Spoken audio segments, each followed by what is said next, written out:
बिस्मिल्लाहिर्रहमानिर्रहीम। जान पाकिस्तान टीवी के सामीन व नाज़रीन अस्सलाम वालेकुम। दोस्तों, आज की इस वीडियो में हम कुछ ऐसी ख़तरनाक अलामात जिनका सबब सिर्फ़ और सिर्फ मैदे की तेज़ाबियत होती है, इससे मुतल्लिक़ बात करेंगे। इंसानी जिस्म एक बंद मशीन की मानंद है जिसके अंदरूनी पुर्ज़े अगरचा हम अपनी आँखों से नहीं देख सकते, मगर इसमें किसी ख़राबी की सूरत में सामने आने वाली अलामात की मदद से हम मशीन की अंदरूनी ख़राबी के बारे में पता लगा सकते हैं। मगर ज़रूरी नहीं है कि हमारे ये अंदाज़े हमेशा ही सही साबित हों। बाज़ औक़ात कुछ अलामात हमें शदीद परेशानी में मुब्तला कर डालती हैं और हम ये समझ बैठते हैं कि ये अलामात खुदा न खास्ता कैंसर या दिल के दौरे का सबब हो सकती हैं,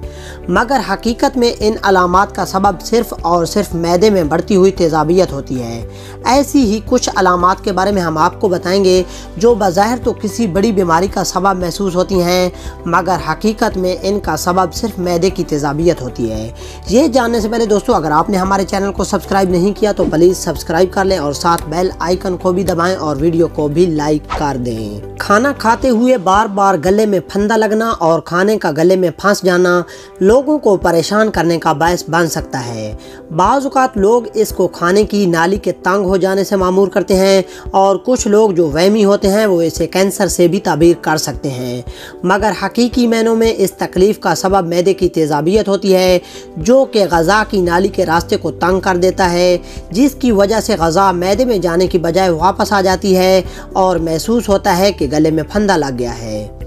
बार बार खांसी का आना इंतहाई तकलीफ़ का बायस होता है और खांसी का ताल्लुक़ चूँकि फेफड़ों से होता है, इस वजह से बार बार आने वाली खांसी को लोग फेफड़ों की कमज़ोरी या इसकी किसी बीमारी को गर्दानते हैं, मगर हकीकत में अगर आप मैदे में तेज़ाबियत ज़्यादा हो जाए तो तेज़ाबियत आपकी सांस की नाली तक जा पहुंचती है और तेज़ाबी असर से सांस की नाली छिल सी जाती है, जिससे बार बार खांसी आ सकती है। अगर मैदे में तेज़ाबियत बहुत ज़्यादा हो तो इस सूरत में बार बार मुंह में थूक बढ़ जाती है और थूक पैदा करने वाले ग्लैंड ज़्यादा थूक पैदा करते हैं ताकि तेज़ाबियत को कम किया जा सके और ये किसी ख़तरनाक बीमारी की अलामात कितनी नहीं होती।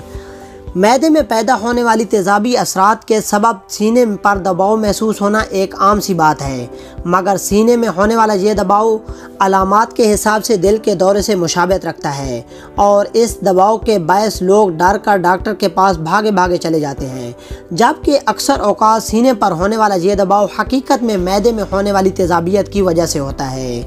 मैदे में होने वाली मुस्तकिल तेज़ाबियत आवाज़ की नाली पर असरअंदाज होकर इसमें सूजन का बायस बन जाती है, जिसकी वजह से आवाज़ बदल जाती है और ये महसूस होता है कि गले की ख़राबी की वजह से आवाज़ ख़राब हो रही है, जबकि ये अलामात सिर्फ़ और सिर्फ मैदे की तेज़ाबियत का सबब होती है। मैदे में होने वाली तेज़ाबियत के सबब मैदे में खाना सही से हज़म नहीं हो पाता, जिसकी वजह से वो ज़्यादा देर तक मैदे में रहता है और इससे बनने वाली गैस के सबब इंसान की सांसों में भी एक बदबू पैदा हो जाती है, जिसके बारे में लोग ये समझते हैं कि ये दांतों के सड़ने और मसूड़ों में ख़राबी के सबब हुई है, जबकि इस बू का हकीकी सबब मैदे की तेज़ाबियत होती है। दोस्तों, उम्मीद करते हैं कि आपको वीडियो अच्छी लगी होगी। अगर अच्छी लगी है तो इसे लाइक और शेयर करें और हमारे चैनल को सब्सक्राइब करें। शुक्रिया। अल्लाह हाफिज़।